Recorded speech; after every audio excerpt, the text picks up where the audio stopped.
What do you find yourself thinking about most when it comes to the Attica incident? I think the apology always comes to mind, because when we started out, we were asking for this 5-point plan for justice. And although we've got the other 4 pieces of it, the 5th is still left undone.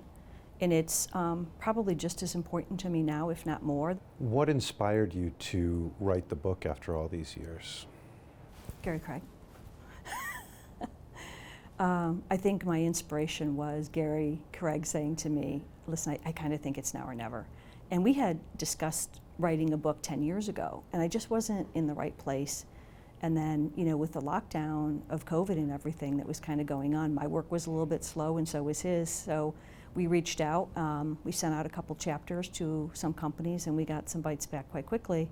All of them have very short deadlines because of trying to get it, produced and for the anniversary, in time for the anniversary. So essentially, we were given about 5.5 weeks to write it with 2 weeks worth of revisions.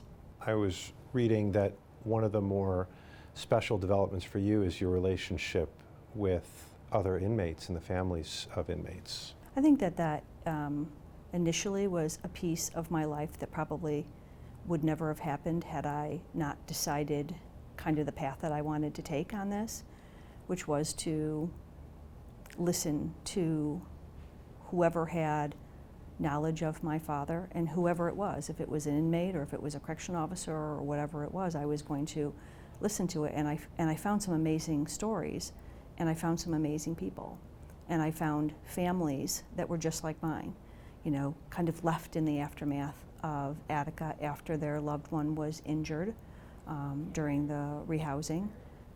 So you kind of find out that your families are not so different, even though you're kind of from 2 different sides, if you will, the inmate side versus the corrections employees.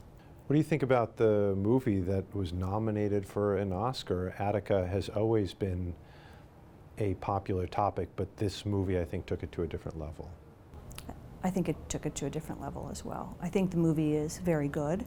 I think the information in it, for the most part, is very good. I would have loved to have seen more about our families and the corrections officers that were involved, and I think it would have made it a bit more even, although I think it's essentially a very good movie.